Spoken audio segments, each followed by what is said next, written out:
യേശുവിൽ ഏറ്റവും അനുഗ്രഹീതരായ പ്രിയപ്പെട്ടവരെ, ഇന്നു മുതലുള്ള ദിവസം പ്രത്യേകമായൊരു നിയോഗത്തോടെ പ്രാർത്ഥിക്കുകയാണ്. ഈ തിങ്കളാഴ്ച ദിവസം മുതൽ ഈ മാസം കഴിയുന്നതുവരെ. എന്തിനാണെന്ന് ചോദിച്ചാൽ, മദ്യത്തിനും മയക്കുമരുന്നിനും ലഹരിക്കുമൊക്കെ അടിമകളായി ജീവിതത്തിൽ തകർന്നുപോയ, താളം തെറ്റിയ ജീവിതമുണ്ട്, കുടുംബങ്ങളുണ്ട്, ഭാവിയുണ്ട്. അവരുടെയൊക്കെ ജീവിതത്തിനകത്ത് ഒരു വലിയ മാനസാന്തരം ഉണ്ടാകാൻ പ്രാർത്ഥിക്കുന്ന ദിവസങ്ങളാണ്. ദൈവം നമ്മുടെ പ്രാർത്ഥനയ്ക്ക് മറുപടി തരുമെന്ന് വിശ്വസിക്കുക. ഇപ്പോൾ പ്രാർത്ഥിക്കുന്ന ആരെങ്കിലും ചിന്തിക്കുന്നുണ്ടോ, ഞങ്ങളുടെ വീട്ടിൽ ആരുമില്ല, അങ്ങനത്തെ ഒരു വിഷയമേ ഇല്ല? പ്രിയപ്പെട്ടവരെ, അങ്ങനെ ഒരു സാഹചര്യം ഇല്ലെങ്കിൽ പോലും നമ്മുടെ കുടുംബത്തിലോ പ്രിയപ്പെട്ടവരിലോ ആരും തന്നെ ഈ വിധത്തിൽ തകർന്നു പോകാൻ, വഴിതെറ്റിപ്പോകാൻ, നശിച്ചു പോകാൻ ഇടയാകരുത്. അതിനുവേണ്ടി കൂടി പ്രാർത്ഥിക്കുന്ന ദിവസങ്ങളാണ്. എഴുതി വച്ച് പ്രാർത്ഥിക്കുക. എഴുതി വച്ച് ഈ വിഷയത്തെ, ഈ നിയോഗത്തെ എഴുതി വച്ച് പ്രാർത്ഥിക്കുവാണ്. ഇങ്ങനെ പ്രാർത്ഥിക്കട്ടെ: കർത്താവായ യേശുവേ, ഈ തിങ്കളാഴ്ച ദിവസം ഞങ്ങളൊരു പ്രത്യേക നിയോഗത്തോടെയാണ് ഡെയിലി ബ്ലെസ്സിങ്ങിൽ ഈ വചനങ്ങൾ കേൾക്കുന്നത്.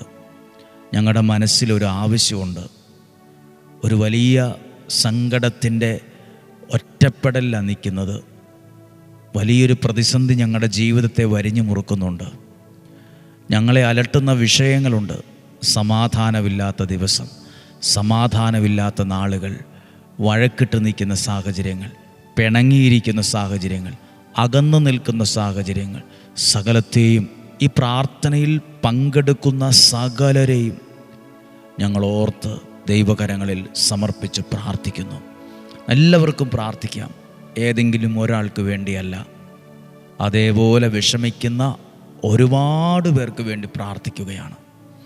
തിരിച്ചറിവുണ്ടായി, തിരിച്ചറിഞ്ഞ് ദൈവത്തിലേക്ക് വരാൻ, നല്ലൊരു ജീവിതം അവർക്കുണ്ടാകാൻ, ജീവിതം ജീവിക്കാൻ ഇടയാക്കണം എന്ന് പ്രാർത്ഥിക്കാം. പ്രതീക്ഷയോടെ, പ്രാർത്ഥനയോടെ നമുക്കായിരിക്കാം. ഇന്ന് വചനം കേൾക്കുമ്പോൾ ദൈവത്തിൻ്റെ ഏറ്റവും വലിയ കാരുണ്യം നമുക്ക് ലഭിക്കാൻ ഇടയാകട്ടെ. ദൈവത്തിൻ്റെ ഏറ്റവും വലിയ കാരുണ്യം ഇന്ന് കേൾക്കുന്ന വചനത്തിലൂടെ നമുക്ക് ലഭിക്കാൻ ഇടയാകട്ടെ. 1 പത്രോസ് ശ്ലീഹായുടെ 1-ാം ലേഖനത്തിൽ, 1 പത്രോസ് 3-ാം അധ്യായം 9-ാമത്തെ വാക്യം വായിക്കുകയാണ്. ഇന്ന് ഈ തിങ്കളാഴ്ച ഈ ദിവസം കേൾക്കുന്ന, വചനം കേൾക്കുന്ന എല്ലാവരും ശ്രദ്ധിക്കുന്ന ഭാഗമാണ് 1 പത്രോസ് 3:9. എന്നെ കേൾക്കുന്ന മാതാപിതാക്കളുണ്ട്, യുവതീവാക്കളുണ്ട്, കുഞ്ഞുങ്ങളുണ്ട്. എല്ലാവരെയും സ്നേഹത്തോടെ ഈ വചനം കേൾപ്പിക്കുകയാണ്. ഇത് നിങ്ങളുടെ ജീവിതത്തിനകത്ത് ചില മാറ്റങ്ങൾക്ക് വഴി തെളിക്കും. ഇതൊരു അനുഗ്രഹമായിട്ട് മാറും. ദൈവം നമ്മളെ സഹായിക്കും. 1 പത്രോസ് 3:9. തിന്മയ്ക്ക് തിന്മയോ നിന്ദനത്തിന് നിന്ദനമോ പകരം കൊടുക്കാതെ അനുഗ്രഹിക്കുവിൻ. അനുഗ്രഹിക്കുക ഒരു വലിയ കാര്യമാണ്. നമ്മുടെ വാക്കുകൊണ്ട്, പ്രാർത്ഥന കൊണ്ട് മറ്റുള്ളവരെ അനുഗ്രഹിക്കണം. അനുഗ്രഹിച്ചുള്ള പ്രാർത്ഥനയ്ക്ക് വിലയുണ്ട്. എഴുതിയിരിക്കുന്ന വാക്ക് നോക്ക്: തിന്മയ്ക്ക് തിന്മയോ നിന്ദനത്തിന് പകരം നിന്ദനമോ പകരം കൊടുക്കാതെ അനുഗ്രഹിക്കുവിൻ. അങ്ങനെ അനുഗ്രഹിച്ചാൽ അനുഗ്രഹം അവകാശമാക്കാൻ പറ്റും. അനുഗ്രഹം അവകാശമാക്കുന്നതിന് വേണ്ടി വിളിക്കപ്പെട്ടിരിക്കുന്നവരാണല്ലോ നിങ്ങൾ. അപ്പോൾ അനുഗ്രഹം അവകാശമാക്കാൻ എന്നാ ചെയ്യണ്ടേ? അനുഗ്രഹിക്കുക. നിങ്ങൾ നിങ്ങളെ തന്നെ ആദ്യം അനുഗ്രഹിക്കണം. കർത്താവേ, അങ്ങയുടെ നാമത്തിൽ ഞാൻ എന്നെ തന്നെ അനുഗ്രഹിച്ച് പ്രാർത്ഥിക്കുന്നു. നമ്മൾ നമ്മളെ തന്നെ അനുഗ്രഹിക്കുമ്പോഴാണ് നമുക്ക് ആ അനുഗ്രഹം അനുഭവിക്കാൻ കഴിയുക. നിങ്ങൾ നിങ്ങളുടെ വീടിനെ, നിങ്ങൾക്ക് ദൈവം തന്ന പ്രിയപ്പെട്ടവരെ, ജീവിത പങ്കാളി, മക്കൾ, ആ സാഹചര്യത്തെ പകരത്തിന് പകരം നിന്ദനത്തിന് പകരം നിന്ദനമോ തിന്മയ്ക്ക് പകരം തിന്മയോ പറഞ്ഞ് വഴക്കുണ്ടാക്കി, വഴക്കിന് പകരം വഴക്ക്, പ്രശ്നത്തിന് പകരം പ്രശ്നം, ദേഷ്യത്തിന് പകരം ദേഷ്യം, ഒരിക്കലും അനുഗ്രഹം അവകാശമാക്കാൻ പറ്റില്ല. സാഹചര്യങ്ങൾ എന്തുവായാലും അതിൻ്റെ മറുവശം പറയുവാണ്, നിങ്ങൾ അനുഗ്രഹിക്കുന്നവരാകുവിൻ. അപ്പോൾ അനുഗ്രഹം അവകാശമാക്കാൻ നമുക്ക് പറ്റും. നമ്മുടെ ഈ ആലയത്തിൻ്റെ പേര് അനുഗ്രഹം എന്നാണ്. ഇവിടെയുള്ള ഓരോ ശുശ്രൂഷകളും അനുഗ്രഹത്തിൻ്റെ ശുശ്രൂഷകളാണ്. ഇവിടെ നിന്ന് അനുഗ്രഹം അനുഭവിക്കാൻ ദൈവം ഒരുപാട് പേരെ സഹായിച്ചിട്ടുണ്ട്.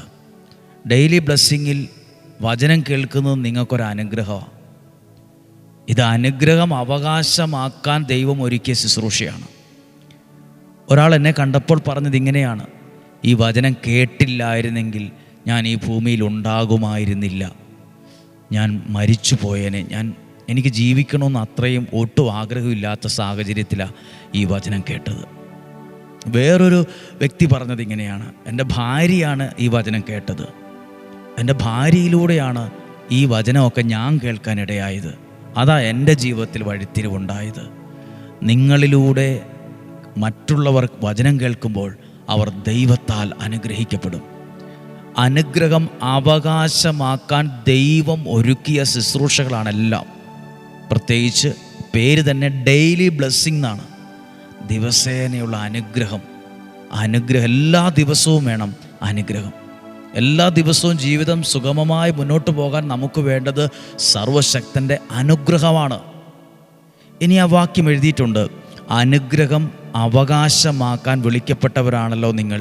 10ാമത്തെ വാക്യം, ജീവിതത്തെ സ്നേഹിക്കുകയും നല്ല ദിവസങ്ങൾ കാണാൻ ആഗ്രഹിക്കുകയും ചെയ്യുന്നവൻ. ആ വാക്യം ശ്രദ്ധിച്ചോ? നല്ല ദിവസങ്ങൾ കാണാൻ ആഗ്രഹിക്കുന്നെങ്കിൽ തിന്മയിൽ നിന്ന് തൻ്റെ നാവിനെയും വ്യാജം പറയുന്നതിൽ നിന്ന് അവൻ്റെ അധരത്തെയും നിയന്ത്രിക്കട്ടെ. അതായത് വേണ്ടാത്തതൊക്കെ പറയുന്ന, നെഗറ്റീവ് പറയുന്ന കാര്യങ്ങൾ നമ്മൾ വായിൽ പറയരുത്, വാ കൊണ്ട് പറയരുത്, ചിന്തിക്കുകയും ചെയ്യരുത്. അത് നശിക്കത്തേ ഉള്ളൂ, ഇത് ശരിയാകത്തില്ല. എങ്ങനെ ശരിയാകാനാ? ഇതൊന്നും നല്ലതിനുള്ളതല്ല. നെഗറ്റീവ് പറഞ്ഞ് പറഞ്ഞ് പറഞ്ഞ് അവിടെ ഇരുട്ടാകരുത്. അനുഗ്രഹിക്കുന്നവരാകുവിൻ. നിങ്ങളുടെ ജീവനെ, ജീവിതത്തെ, ആയുസ്സിനെ, ഭാവിയെ, വിദ്യാഭ്യാസത്തെ അല്ലെങ്കിൽ ജീവിത പങ്കാളിയെ അനുഗ്രഹിക്കുന്നവരാകുവിൻ. അപ്പോൾ അത് അനുഗ്രഹമായിട്ടത് മാറും. അങ്ങനെ പ്രാർത്ഥിക്കുന്നതിലൂടെ നല്ല ദിവസങ്ങൾ കാണാൻ ഭാഗ്യമുണ്ടാകും. അതോടൊപ്പം എഴുതിയിട്ടുണ്ട്, ജീവിതത്തെ സ്നേഹിക്കാനും ഒക്കെ ഭാഗ്യം ലഭിക്കും. ജീവിതത്തെ സ്നേഹിക്കാൻ. പലരും ജീവിതത്തെ വെറുക്കുക, പലരും ജീവിതത്തെ എന്തിനാ ഇങ്ങനെ ഒരു ജീവിതം എന്ന് ചിന്തിക്കുക. പലരും പല പ്രശ്നങ്ങളുടെയും നടുക്കടലിൽ നിൽക്കുന്ന പോലെയാണ്. പ്രിയപ്പെട്ടവർ, ഇന്ന് പ്രാർത്ഥിക്കുമ്പോൾ പ്രത്യേകിച്ച് ഒരു നിയോഗമുണ്ട്, ഒരു ഇൻറ്റൻഷനുണ്ട്. മദ്യത്തിലും മയക്കുമരുന്നും ലഹരിക്കുമൊക്കെ അടിമകളായി പോയവർ അവർ ജീവിതത്തിൽ തിരിച്ചു വരണം. ഒരു സ്ഥലത്ത് പോയപ്പോൾ അവിടെ 8ൽ പഠിക്കുന്ന ഒരു കൊച്ചിന് സിഗരറ്റ് വലി നിർത്താൻ പറ്റുന്നില്ല. ചെറിയ പ്രായത്തിലുള്ളവർ പോലും ലഹരിയിലേക്ക് കൂപ്പുകുത്തുന്ന സാഹചര്യങ്ങളുണ്ട്. നമ്മൾ പ്രാർത്ഥനയിൽ അവരെ ചേർത്ത് നിർത്തുവാണ്. ആരും നഷ്ടപ്പെടാൻ പാടില്ല, ആരുടെയും ജീവിതം തകർന്നു പോകാൻ പാടില്ല. നല്ല ദിവസങ്ങൾ കാണാൻ, നിങ്ങളുടെ നല്ല ഭാവി കാണാൻ, നല്ല ജീവിതം കാണാൻ ഞങ്ങളൊക്കെ ആഗ്രഹിച്ച് പ്രാർത്ഥിക്കുവാണ്. ഈ പ്രാർത്ഥനയിൽ സാധിക്കുന്നിടത്തോളം ആളുകൾ പങ്കെടുക്കണം. സാധിക്കുന്നവരിലെ ഇതൊരു ദൈവത്തിൻ്റെ അത്ഭുതം കാണാൻ ഇത് കാരണമാവും. ഈ പ്രാർത്ഥന ദൈവത്തിൻ്റെ അത്ഭുതം കാണാൻ കാരണമാവും. ഒരുപാട് വ്യക്തികൾ ജീവിതത്തിൽ മാറി മാറി വരും. അത്ഭുതങ്ങൾ നടക്കും. ദൈവത്തിൻ്റെ പ്രവൃത്തികൾ നിങ്ങൾ കാണും. വ്യാജം പറയുന്നതിൽ നിന്ന്, നെഗറ്റീവ് പറയുന്ന നാവിനെ നിയന്ത്രിക്കണം. ഇങ്ങനെ പറയരുത്, അവൻ നന്നാകുകയില്ല, നീ നന്നാകുകയില്ല, എനിക്കിനി നല്ല ഭാവിയില്ല, ഇതിങ്ങനെ നിയന്ത്രിക്കണം, പറയരുത്. പിന്നെ എന്തു പറയണം? അനുഗ്രഹിക്കുന്നവരാകുവിൻ. അനുഗ്രഹിക്കണം. ഡെയിലി ബ്ലെസ്സിങ്ങിലൂടെ, നിയോഗ പ്രാർത്ഥനയിലൊക്കെ പങ്കെടുത്ത സകലരെയും ദൈവനാമത്തിൽ ഞങ്ങൾ അനുഗ്രഹിച്ച് പ്രാർത്ഥിക്കുന്നു. ഇവിടെയുള്ള വ്യാഴം വെള്ളി ദിവസങ്ങളെ അനുഗ്രഹിച്ച ശുശ്രൂഷകൾക്ക് വേണ്ടി പ്രാർത്ഥിക്കുന്നു. ശുശ്രൂഷകരെ അനുഗ്രഹിച്ച് പ്രാർത്ഥിക്കുന്നു. ഈ വചനം കേൾക്കുന്നവരെ, അയച്ചു കൊടുക്കുന്നവരെ, സ്വീകരിച്ചവരെ, എഴുതിയവരെ, ഇൻറ്റൻഷൻ നിയോഗം എഴുതി വെച്ച് പ്രാർത്ഥിച്ചവരെ ഞങ്ങൾ അനുഗ്രഹിച്ച് പ്രാർത്ഥിക്കാൻ പോവുകയാണ്. കർത്താവ് അങ്ങയുടെ കരങ്ങളിൽ ഈ തിങ്കളാഴ്ച ദിവസം പ്രാർത്ഥിക്കുമ്പോൾ ഈ ആഴ്ച 3-ാം വെള്ളിയാഴ്ചയാണ്. 7 ആശീർവാദത്തോടെയുള്ള ദിവികാരന് പ്രദക്ഷിണമുള്ള 3-ാം വെള്ളിയാഴ്ചയാണ്. വ്യാഴം വെള്ളി ദിവസങ്ങളെ സമർപ്പിച്ച് പ്രാർത്ഥിക്കുന്നു. ദൈവം അനുഗ്രഹിക്കട്ടെ. കർത്താവെ, അങ്ങയുടെ കരങ്ങളിൽ ഇന്ന് വചനം കേട്ട സകലരെയും ഓർക്കുവാണ്, അനുഗ്രഹിച്ച് പ്രാർത്ഥിക്കുവാണ്. കർത്താവ്, ഈ ജനത്തെ അനുഗ്രഹിക്കണമേ, ഈ കുടുംബങ്ങളെ അനുഗ്രഹിക്കണമേ, ഇവരുടെ ജീവിതങ്ങളെ, ഭാവി, ആരോഗ്യത്തെ അനുഗ്രഹിച്ച് പ്രാർത്ഥിക്കുന്നു. പ്രിയപ്പെട്ടവരെ, ആരെ നിർബന്ധിച്ച് ഈ പ്രാർത്ഥന കൂടിപ്പിക്കേണ്ട. ആരെങ്കിലും പ്രാർത്ഥിക്കുന്നതിൽ അവർക്ക് വേണ്ടി നമ്മൾ പ്രാർത്ഥിക്കുക. അത് മാനസാന്തരത്തിന് കാരണമാവും.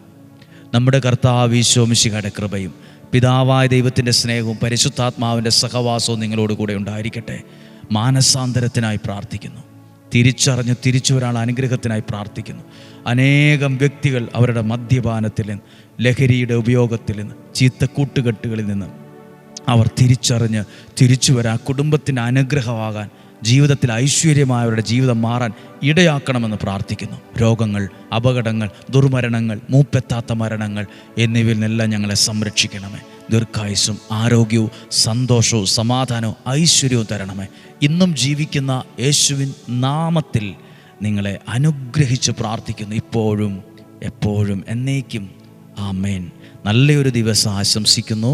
ഈ വചനം ഒത്തിരി പേർക്ക് പ്രയോജനമാകട്ടെ, അനുഗ്രഹമാകട്ടെ, വെളിച്ചമായി മാറട്ടെ പ്രാർത്ഥിക്കുന്നു. നാളെയും 5:30 ഒരുമിച്ച് കാണുന്നത് വരെ സ്വർഗത്തിലെ ദൈവം നമ്മളെ സൂക്ഷിക്കട്ടെ. സാധ്യം എല്ലാവർക്കും അയച്ചു കൊടുക്കുക. ദൈവം നമ്മളെ സഹായിക്കട്ടെ. ആമേൻ.